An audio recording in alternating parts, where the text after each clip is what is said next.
Welcome back to the channel, fellas. Today we're talking about ring lights and why you should not buy them. Seriously, stop buying them. They're on sale these days. I mean, every single ad that's coming up is about a bloody ring light. Jeez. This is going to be a comprehensive review. My name is Black. Shut up! Today I'm shooting off the top of my head. No scripts, no planning. It's a very simple topic that I want to quickly throw out my ideas or my thoughts behind it to you guys. It's about ring lights and I'm trying to discourage you guys from buying one. For the guys who already bought it, I apologize for not making this a little bit sooner. I hope you guys can forgive me. But I will explain how you can get the look that you guys are seeing right now. A lot of people have been complimenting on the quality of the videos that I've been putting on and been asking me how to replicate this look. So I am going to break it down and explain it to you.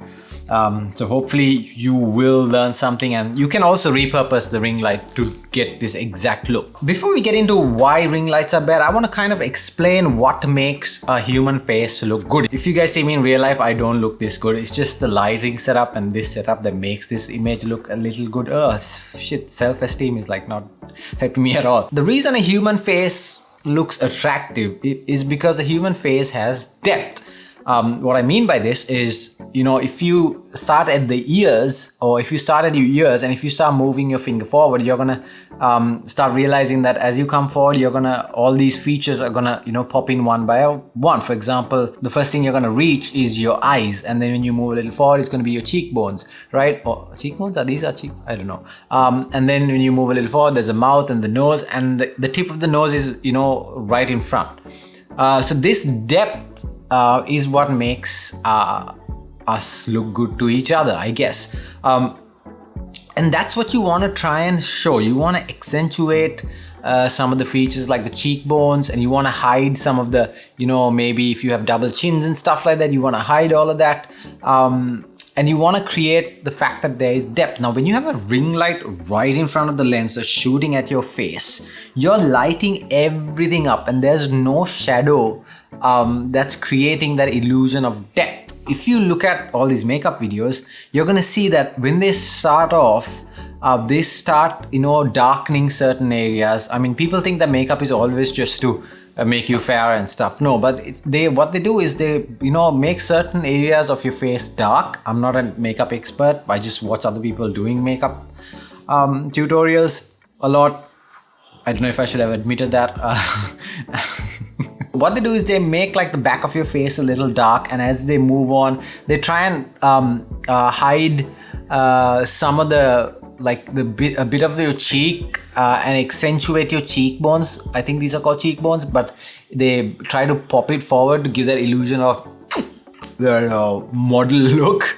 And they they darken around your eyes so that it will hide your dark eyes or whatever. And it's a massive science, right? So what they're doing is they're essentially drawing in those shadows so that no matter what lighting scenario you're in, no matter whether you're on stage, whether you're in front of lights, whether you're in the dark, that illusion of like shadows in your face is going to be there because it's painted in, right? So that's what you want to try and do when you're in a studio and when you have lights at your disposal. You have to think about, okay, how do I hide certain parts of my face? Or how do I hide the ugly parts of your scene, and how do I accentuate the really nice parts, right? So that's what you're trying to achieve. Now, if you take a look at the human face, it's very rare that you get a human face that's symmetrical, and there's beauty in symmetry, right? Some people have crooked noses, some people have ears that are, lopsided, some people have funky eyes. I mean, we are all beautiful in your own right, so I'm not trying to hurt the extremely sensitive people here. You're trying to use light and create that illusion or hide these imperfections. So if you have a light that's shooting directly at you, unless you're wearing makeup, it's not going to look that great. So the way you hide these things is using shadows, right? So let's break down what you're looking at right now. I have one massive softbox that's extremely wide. So even though it's behind me right now and it's giving a strong light, you could call it a hair light, but it's not necessarily one. It's giving a strong light on the left side of my face and my shoulder. And at the same time, it's spilling light into my face. So the left side of my body and my face is quite, well lit, maybe a little bit too strong, I guess, on purpose. Now, this is not my key light. A lot of people think that this is my key light. The key light, in the sense, is the main light. So if you have a ring light, your ring light, which is shooting from front, is the key light. Now, my key light is this massive white wall. I don't put anything on this wall because I want this strong light to hit that and bounce back and slightly illuminate the dark side of my face. So I have contrast where this side of my face is not as clear as this side of my face. So any imperfections you might see, your brain is probably telling you, okay, it's dark, so that's why there seems to be an imperfection there. It's like a psychological thing. I don't know the exact science, but that's how I build these scenes, right? Now, the reason this is shooting also from behind me towards the front is so that there is not much light in the background. So my entire room is dark except for everything beyond this table. Now, the reason I got this table is also very strategic. I got it in white because I want light to bounce off and highlight the underside of my face and make light a little bit more soft.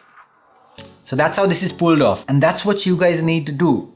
Instead of getting a ring light, I made a video about making a cheap key light for under 5,000 rupees. I'll link it in the description and also I'll add a card somewhere. Go and check that out and figure out how you can make a strong light like that, and go to any place in your house that has either a white desk where you can shoot it into the desk and bounce it off, or you can find a white wall where you can shoot the light onto the wall and stand next to the wall so that there's a nice soft light coming off, or you can just do both. So that's how this scene is constructed.